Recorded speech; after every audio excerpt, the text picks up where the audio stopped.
Hello, I'm Ethan Chazen, a New York City-based small business growth coach, and I wanted to share a really exciting topic that has been building over the last few years, certainly as I've been monitoring it, but that is the erosion, the intentional erosion of companies and corporations of their middle management. It's called the Great Flattening, and it's a really fascinating way to look at organizations trying to kickstart their competitive advantage by removing unnecessary layers of administrative bureaucracy to speed up decision making, to empower more people at the frontline client facing level with decision making authority. It's just a really powerful tool, and it's fascinating to watch it in action. So today I'm going to focus on one particular organization, Bayer, a global pharmaceutical company, and then extrapolate the lessons learned from that to how we can apply it into your organization, whether or not you have 50 employees, 50,000, size doesn't matter. It's rethinking the removal of middle management as a key competitive advantage. So let's go directly to Bayer, kick things off. So I want to play a little bit of this video for you. Let's talk about it with Billy Anderson. Bear with me 1 second. I want to take a look at some of the sharing privileges I made. Yeah, and I can see that you didn't have access to video. So let me go back and let me restart this. Let's talk about it with Bill Anderson. He's chairman and CEO of Bayer. Bill, great to have you. You've been in the job since, I believe, June of last year. This Capital Markets Day was a big day for you.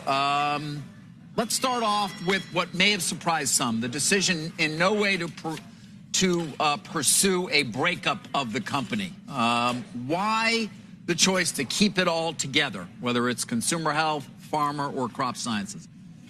Yeah. Well, thanks, David, for having me on the show today. As you said, an important question for sure. Maybe just to remind folks, Bayer is a company playing a really important role in medicine, in agriculture, in providing consumer with self-care options. And the idea of a breakup has that appeal of, creating pure play companies, which makes a lot of sense. So right out of the gate, we're going to start with this concept of this is one strategic measure that organizations can take, removing middle management as a way to be competitive. You heard Bill Anderson, CEO of Bayer, talking about their three disparate business units: consumer, pharmaceutical, agribusiness, crop treatment.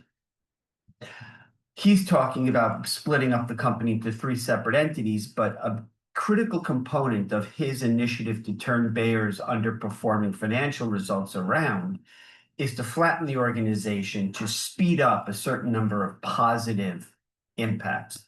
So that's what we're going to talk about today, is the flattening of organizations as a method for reinvigorating your competitive advantage. So the flattening management trend in today's workplace, this from McGraw-Hill Education. So flatter organizations, they promise speed and associated cost savings. But the question is, can that kind of culture transformation where you're removing middle-level management that you've spent a significant amount of time, effort, and resources building perhaps in your organization, can you remove that and maintain strong leadership, innovation, communication? And here's the big piece that's also a driving force for removing middle management: creating more employee engagement. So employees, when you remove management, the argument or the theory goes, is you empower your people, or you give them the opportunity to be empowered.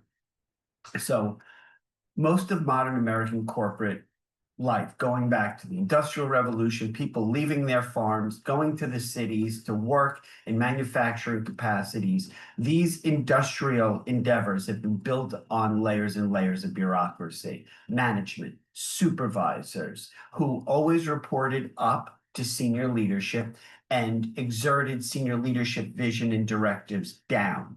They were funnels to funnel feedback up and control down. That was their purpose, and they served their purpose. But we're in the 21st century, and because of so many things that are happening, COVID, supply chain, speed of decision-making, global competition, innovation, collaboration, virtual work. All of these key innovative trends are forcing organizations to have to think more quickly and act more quickly. So why do companies go down the road of flattening or removing middle management? Well, there are several forces that are driving this and have been for the last few years. So first off is labor savings, cost savings of removing a key piece of your labor, your payroll is middle management, but also increasing commensurate with reduction in middle management, your efficiency, fewer managers, fewer payroll expenses, but also less bureaucracy, less impediment of decision making to frontline staff from senior leadership. So you want agility. You want speed of decision making. You want to be able to seize opportunities and navigate around threats in a much more timely market-driven perspective. So by cutting these layers of reporting mechanism, senior executives are hopeful that decisions can be made faster and teams can respond more directly to customer needs. So when you look at companies who have already gone down this road, so whether it's Google, whether it's Amazon, Bayer, who I'm going to talk about in a portion of this video, Intel, they're all restructuring to reduce the levels of management, to take away that decision making from mid-tier levels. So in 2017, 8 years ago, the typical US manager oversaw about 5 people. But 2 years ago, 2023, the number had grown from 5 to 15, and it's trending up. Why are more people reporting to fewer managers? Because we're removing the layers of management. We're removing the number of reporting bottlenecks. That's the way the mindset is. But middle management still does have a place in the 21st century corporate entity. So flattening, while it does have a promise of operational efficiency, some critics of going down this road argue that middle management still serves some core critical functions that can't be easily replaced, whether AI or job sharing or making decision-making at lower levels. Middle management historically connects the frontline employees with their senior leadership. They relay critical communication insights and employee concerns. So they have been, traditionally, the argument goes, an advocate of more effective communication up and down, and also across. So middle management also historically, to the extent that they serve this role at all, were coaches and mentors. They help their people develop. So that's an argument for retaining a portion of your middle management. Also, the notion of how broad and how deep does your management go? How many people report to one manager? That's a critical consideration when I'm called in to do a consult with organizations. We look at not just the totality of your middle management, but the structural integrity from an org chart standpoint, reporting levels, dotted lines, team constructs. When I do a workforce vitality audit, a portion of that is looking across the middle management perspective. And here's the argument to flatten out the notion of what we're calling self-directed work. So flattening is tied to the empowerment of teams. You cannot flatten out your middle management without supporting, creating foundational cornerstones underneath and in support of your teams. So companies like Bayer and also Novartis are looking at restructuring the composition of their teams. They're creating smaller teams of 15 people. They work on a project basis. They have a 90-day or 3-month directive to work on one project, start to finish. They then do a debrief after those 90 days. They do a postmortem. They do a team build review, and then some of them move on to other teams. Some of them are working on multiple teams simultaneously. Some remain on that team for any kind of post-development work. So some of these self-directed teams have already been implemented for decades in places like Nucor Steel and Wegmans and Trader Joe's. I mean, there are organizations, Pixar, Disney, they have built their models, their business models around self-directed teams for the past few decades. They infuse coaching, mentoring, career, professional development, guidance, co-ownership of work they build that into the teams. And I've seen this over the past few decades that it leads to some really, really powerful results. But here's the thing. If you want to consider shifting your framework from more management to more self-directed teams, let's talk first about the implications of that. You need proper guidance up front.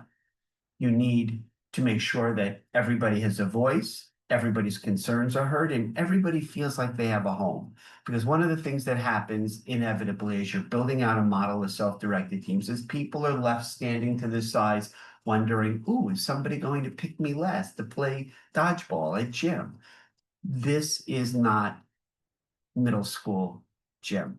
This is people needing to feel that they're part of something as you transition. So you start with communication if you're planning on doing this to all your people. They need to, especially the people who are going to be impacted, perhaps by potentially losing their jobs, why this is happening, what's the benefit, how you're going to handle it in as compassionate a manner as possible. So experts say that middle management is not entirely disappearing, but instead they're seeing their roles transform. And this can be incredibly challenging as a life career moment for those who are being impacted. Those people who have spent 20, 30 years in these roles, maybe 10, 15, 20, one organization, are all of a sudden being asked to shift their mindset. And that's pretty hard to do when you associate your career of 20 or 30 years with middle management positions. You're going to go from shifting from oversight, where you're making sure things get done, to facilitating, more hands-on, more in the trenches day in, day out. You're going from approving tasks, so that's a manager role to allocate people as control, as assets. You're shifting that mindset to be more of a coach and hands-on problem solver to get them to improve performance and productivity. You're going from handling administrative duties to focusing on strategy and the change management. I have so many clients when they come to me and they talk about change management, they're not sure where to begin. This is a great opportunity to open up the patient and take a look at all the organs, so to speak. So let's take a look at Bayer specifically. So Bayer's website. Imagine a workplace where 95% of decisions are made by those on the ground. Here's the impetus Bill Anderson, CEO, wanted to achieve. We want everybody tasked with getting work done to be involved in decision making. So managers shift from administrative tasks to coaches and mentors. Innovation cycles go from years to concept to develop commercial application to just 90 days. They redesigned our whole operating model to put our mission, health for all, hunger for none, at the forefront of everything they do.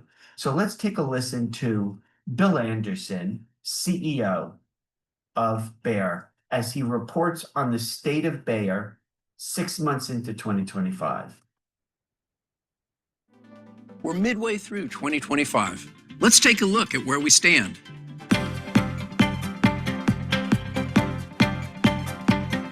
First, on the numbers. Crop science is on track. Consumer health is slightly up in a tough market.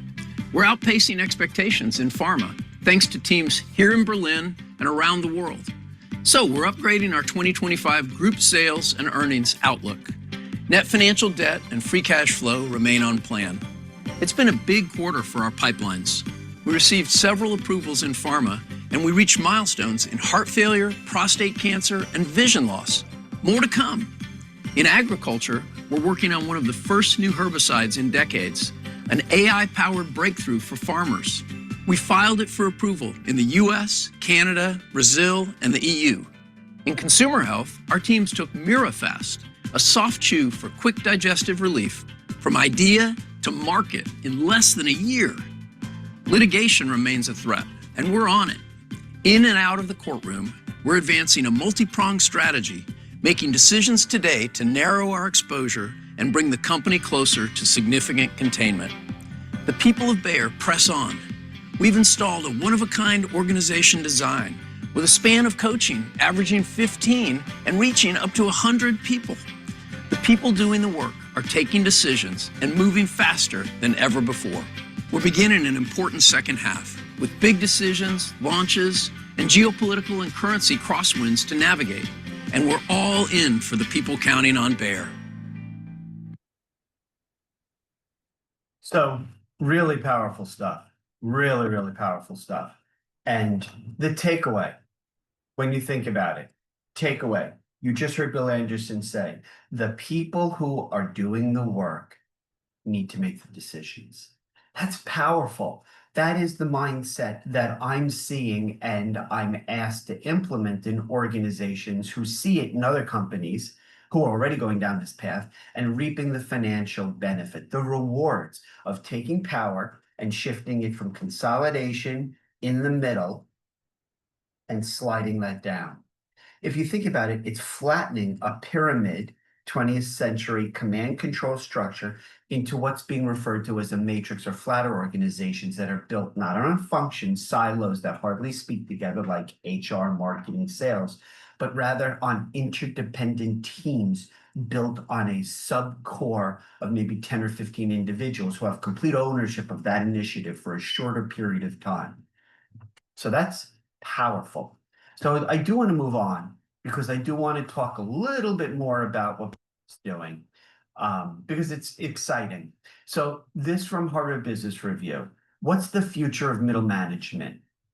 So we're hearing now with certain things like the rise of artificial intelligence, the trend to flatter organizations, global competition, tariffs, supply chain, war on talent. But we're hearing about this time around the question of a future of middle management having more teeth, so to speak. So there's a lot of questions, there's a lot of predictions about the state of middle management heading into 2026. But this has gone back in time. I want to read something. The proportion of middle managers has grown, making up 13% of the workforce in 2022. That's up from 9.2% in 1983. So we're seeing a little bit of an increase over time in the rank and file of middle management. So in the aggregate, it's not going away. However, I want to counterbalance that by saying that you've probably seen, especially in the news cycle and reporting, warnings about the demise of middle management. Gartner predicts that in 2026, 20% of organizations are going to use AI to flatten their org structure, eliminating more than half of current middle management positions. 45% of US professionals say that their company has cut back on manager level roles, according to a new survey by Korn Ferry. So combine that with also comparatively higher rates of employee burnout and unhappiness amongst the rank and file of middle management, and you can see, as reported in a new Gallup survey, that managers are experiencing the sharpest decline in their own engagement. You have to wonder if something is amiss with what companies are tasking middle management to do. And so they're going from supervisors with task administrative management responsibility to change agents. And I see this in my consulting practice all the time. Middle management is being asked to transform the role that they serve, but they're not really sure how. They don't know how their existence fits in. They're not sure of the messaging coming from senior leadership or ownership. It's creating this incredible bottleneck of confusion where historically they've been the conduit to funnel communication up and down between senior leadership who they report to and their direct reports who are frontline staff. So I get that today. I mean, I'm 58 and I've never seen anything like this in my professional life spanning back 40 years. Organizations today face greater technological and competitive shifts and transformation that reshape how you have to change your business to remain competitive. So we talk about AI, generative AI, that aren't just confined to repetitive and administrative tasks. They're now cutting into white collar work, managerial functions, content creation, decision making, strategic planning. That kind of automated support or tool is powerful, but at the same time, it's calling into question the role of middle managers and their need to be, as supervisors, coaches, mentors of their direct reports, closer to the action, closer to the voice of the customer. So how are you doing that? how are you re-architecting? And this is one of the first questions I will ever ask. When I come in and I do an audit of an organization structure, I will ask, how are you rethinking and re-architecting your middle management roles and functionality to embrace them being more of a coach, mentor, and closer to your clients? You need this to have what is the desired outcome. It's faster decision-making, engaging and empowering your employees, more agility and responsiveness of those people who are getting the work done, as Bill Anderson said.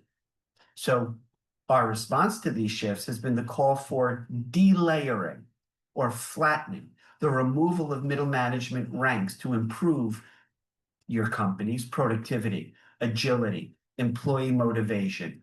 But this can tend to overlook a critical reality. And this is what I wanted to bring to your attention today. Middle managers have never been more important.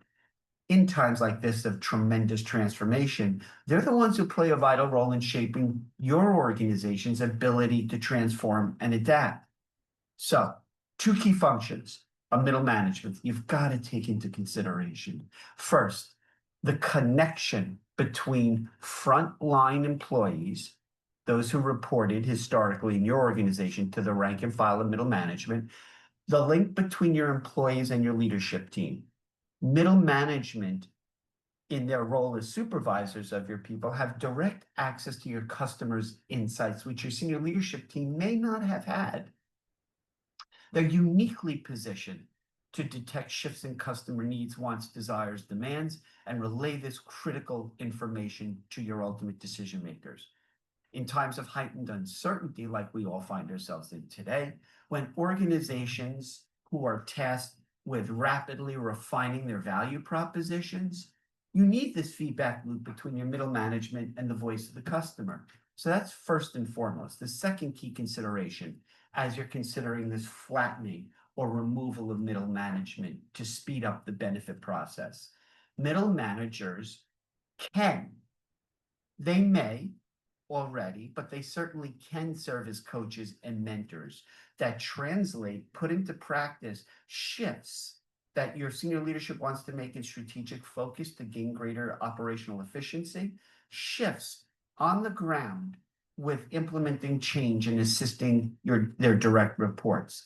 So as all of this change, AI, marketplace considerations, trade partner balances, expansion into other markets, or attraction, going from offshoring to back in-country manufacturing, all of these changes are going to affect job functions of your middle management and your direct report and their direct reports. So you need somebody to serve as an advocate, a tip of the spear, to be a champion of change. And recent research underscores the point. Middle managers can and do play an essential role in motivating your people to pursue the training they need, facilitating the development of your human workforce performance and productivity potential.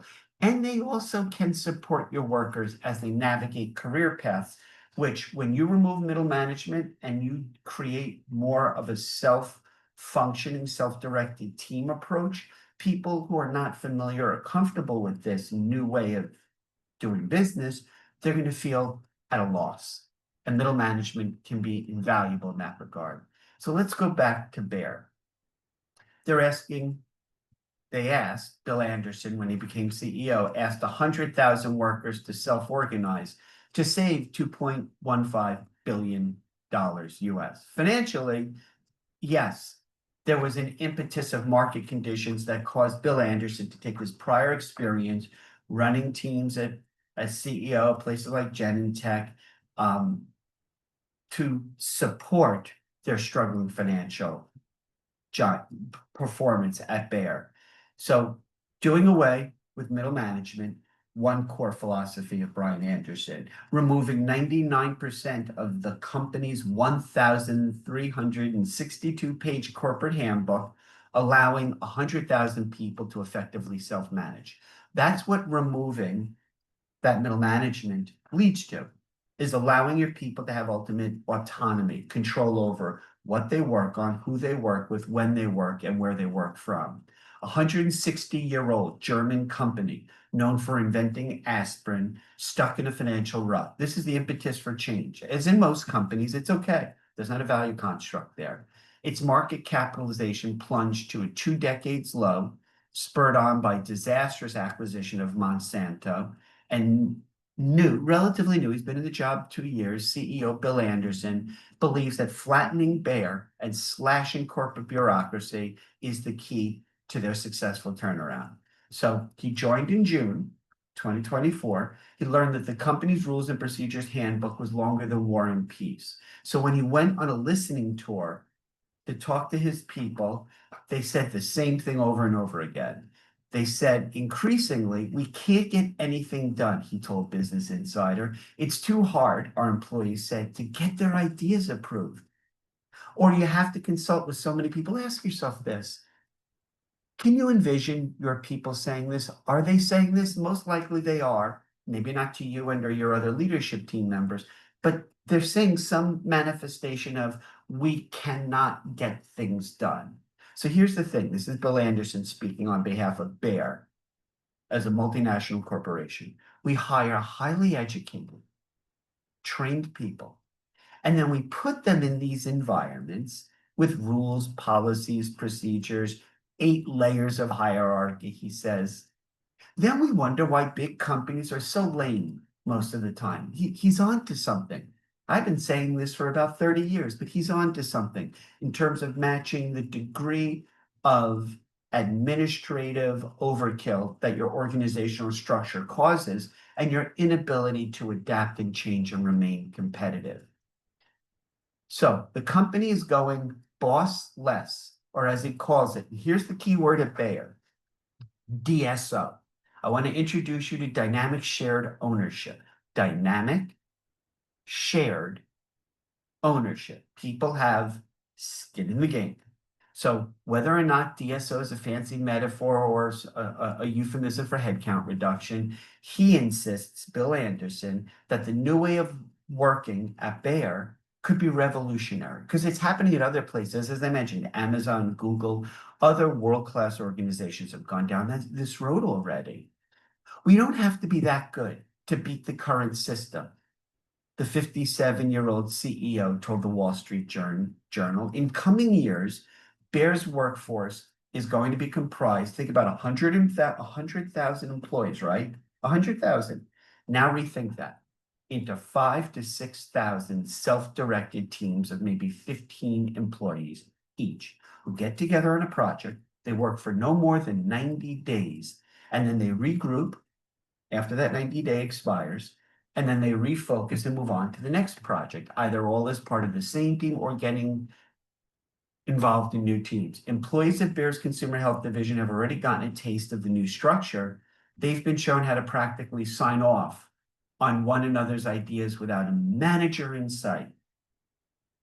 So this is what a corporate trainer has been quoted as saying at Bayer. Stand up, share an idea, told them during a training session. You're going to self-organize around the idea to implement it and commercialize it. When I was working at a global news and financial services organization as a global product manager in the 90s, Reuters, North America, we were a global organization filled with talent from all over the world. And one of the things that I had suggested, which kind of fell on deaf ears, was what we call a greenhouse funding program, where you literally set aside budget every year to support ideas that your people come up with for new products, new services, ways to gain operational efficiency, change processes, systems to gain greater efficiency, because new ideas lead to new products or services, which leads to revenue, and creating operational efficiency reduces cost, which improves profitability. Is going bossless enough to fix Bayer? Whether or not Bill Anderson's plan works, it's going to buy him time. The company's worth a quarter of its 122 billion market cap from 9 years ago. Its common stock, its shares have tanked more than 50% in the last year. Investors are urging it to split up. So you can kind of see that there's a financial pressure being exerted on Bill Anderson to achieve significant success now. So that's what's going on at Bear. The great flattening, corporate layoffs target middle managers and reshape workplaces. So this is called Outsource Accelerator. And I want to read you an article from the end of 2024. Job market data, December 2024. Understand that that's a little less than a year ago. Job market data reveals that while hiring for entry-level positions has rebounded, middle management openings are down 42% compared to April 2022. So going back a year and a half before this, December 2024, middle management roles were down. UPS alone eliminated 12,000 managerial positions. Citi reduced its management layers from 13 to 8. Amazon, Bayer also cut manager positions. You can see the trend in place. That's why I wanted to get this video in front of you. The human cost of eliminating middle management. So think about people in their late 40s or 50s. The restructuring has created a challenging paradox for them.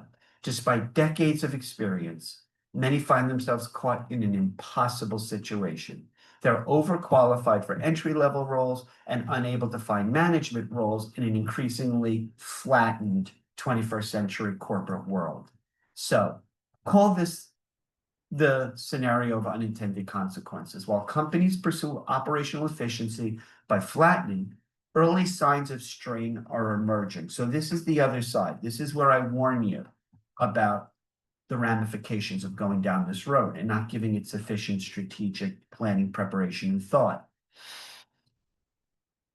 Surviving managers face burnout because they're overseeing larger teams. I mentioned the size of the average team that a manager leads is growing exponentially, while younger employees lack crucial mentorship, and they're not gaining career and professional development benefit from coaching mentoring. Gen Z workers, those people born between 1996 and 2010, are also increasingly turning away from traditional middle management roles. They're not interested in being corporate lackeys. They're looking for individual contributor positions or to go out on their own. The two fastest growing segments of the operational world in America has been and continues to be people in their 50s who age out due to ageism of corporate trending or opportunities, and those people in their early to mid-20s. This is called conscious unbossing, by the way, and I want you to take away this term. So we've heard flattening, we've heard about DSO, and now we're going to hear about conscious unbossing. It's a changing attitude towards career progression, work-life balance that young professionals share. Mark Zuckerberg justified his many job cuts by criticizing layers of managers, managing managers, managing managers, managing managers, managing the people who are doing the work. I mean, that's his way of saying there's not a place for excessive managerial bundling. And the restructuring shows no signs of slowing, forcing many experienced professionals to reconsider their own career paths. Some are removing past experience from resumes, which I've done when I was job searching in my 40s and 50s, applying for positions well below their qualifications. These are the ramifications as they play out in the workplace. Middle manager burnout crisis looms in 2025. So this was written the end of 2024. We are on October 27th of 2025, so we've had all of this year to reflect on what I'm about to read. The workplace landscape is poised for disruption in 2025 as middle managers face burnout, inadequate support, leading to what experts are calling a manager crash. So think about that, a manager crash. Like a market crash, we're going to see a significant downturn in manager well-being, performance, and ability to continue to take the lead. As change champions, wrote Alana Fink, head of content and learning at Mequilibrium. She emphasized that without targeted support, managers face higher risks of burnout and turnover than their teams. So Bear, again, Bill Anderson, handing over 95% of decision-making 1 year after ditching traditional hierarchy. Bear Canada's shift to a more decentralized reporting model is reshaping leadership, says their head of HR. Okay, so here comes Lauren Johnson, written on July 8th, 2025. 1 year after Bear Canada dismantled its traditional layers of bureaucracy hierarchy, decision-making making has shifted, as intended, down the org structure to frontline staff. The company's moved to DSO, dynamic shared ownership, designed to cut bureaucracy, decentralize control, is now driving faster execution and closer customer alignment. So here's the positive benefits we talked about. A central feature of the model, flattening and DSO at Bayer, is shifting decision-making away from management into the hands of employees. Nearly 95% of decisions that were once made at the top are now handled directly by teams. It enables decision-making right at the level that's required. So that's the trade-off. This is the benefit that comes from delayering or removing middle management in favor of what is being referred to at Bayer as an ecosystem of talent focused on 90-day job project cycles designed to address specific business outcomes. So before Bayer adopted Bill Anderson's DSO model vision, they were tangled in its own internal processes. It became clear bureaucracy was affecting their business agility. Okay, faster decisions, empower teams, new style of leadership. With this organizational change in structure, you need new kinds of leadership skills. I showed you that Bayer had 3 divisions. One, the agriculture division, has embraced this DSO model because it speeds up their ability to be innovative and come up with new products and navigate threats to seize opportunities. So what used to be an older process for preparing our brand plans, which was a very long process with lots of approval, decision-making, is no longer a 1 to 3 year plan, but 90 days, their head of HR says. Decisions are made within the group, not by a higher up who's not even close to what the customer needs, that the project team is working on a solution to. So project teams are built around customer-facing problems, wants, needs, desires, and a short time frame to be entirely empowered to make these decisions with complete confidence and certainty. Flattening the structure at Bayer has resulted in rethinking how people lead. And by the way, you're either going to need to, if you go down this road, retrain, redevelop your people, and or look for people as new hires who possess more of this critical thinking, problem solving, intrinsic motivation, team-based work, historical success. You need to hire for behaviors and characteristics and move away from job descriptions. We're feeling at Bayer Canada and seeing more of a sense of empowerment within our team members. They feel empowered to help their customers without this long process of getting approvals. That's a powerful statement at Bayer. How can your organization benefit in a comparable way? By maybe removing, if not all, a portion of your middle management structure. And if that's your goal, let's certainly talk about it. So I want to just kind of read a little bit of this. If I had arrived, this is Bill Anderson about his time as CEO at Bayer. If I had arrived 10 years earlier, I don't know that we could have made it through all of this change. When I arrived, I found a company that was a really nice culture, but people were burdened by rules. So many rules, you couldn't even keep track of them. So how do you redesign this 161-year-old successful corporation with 100,000 employees without unleashing chaos? Bill Anderson focused on changing the mechanics, get rid of the rules, the org charts, the annual plans, and the decision-making hierarchy. They're called bottlenecks. And there's a whole field in organizational dynamics and study around removing bottlenecks that are not ultimately conducive to performance and productivity. There's no safe place to hide when you're building out an organization with 5,000 or 6,000 small teams, 15 employees or less, and give them 90 days to solve a problem. The clock's ticking every 90 days, Bill Anderson has said. There's no safe place to hide behind or a budget target. Do it, go fast, deliver better for our customers, use the least resources in the most creative and productive way. We'll talk about how you did after every one of those 90-day project periods or every quarter. And by the way, your peers rate you. This is powerful stuff. It helped that I've been doing this work for about 7 years before I arrived at Bayer, said Bill Anderson, who previously, before Bayer, was CEO of Roche's pharmaceutical division, and he was CEO of Genentech. So he had quite a bit of bona fides or experience implementing this. If you don't, but you want to go down this road, certainly talk to somebody. Like, for example, me, who's done this. Bill Anderson's radical experiment has 90,000 people working without bosses. I don't have to consult with anybody. So let's listen to CNBC. You may have noticed that middle managers' jobs are disappearing. Well, again, there's some data to support that it is shrinking, but at the same time, it's also growing in the aggregate.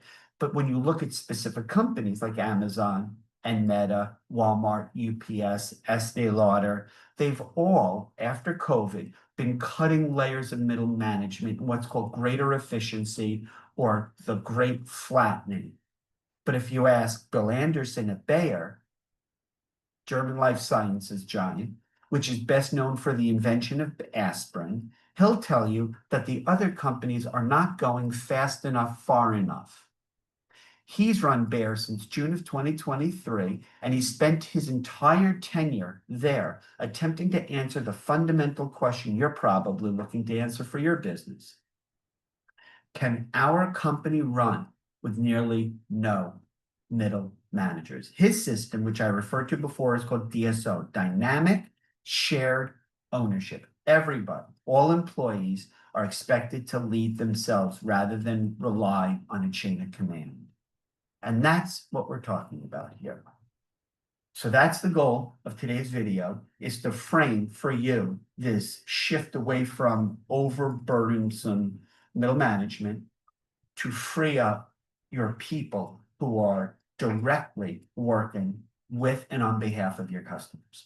Empower them, speed up their decision making, let them have the autonomy, but give them the training that they need to learn how to have autonomy, to be in control of what they work on, who they work with, when they work, and where they work from. They work on self-directed teams that make decisions in real time, that solve a problem over a 90-day period called a scrum or a project phase.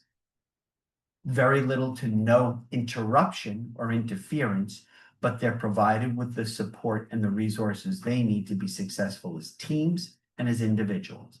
If you're looking for help doing this, please reach out to me. If you like this video, hit the like button. Also, be sure to subscribe to my YouTube channel, where I've put a lot of other videos like this for ideas, inspiration, and insights to create a great place to work and to unleash your people's untapped potential for lasting competitive advantage. Thank you so much, and good luck.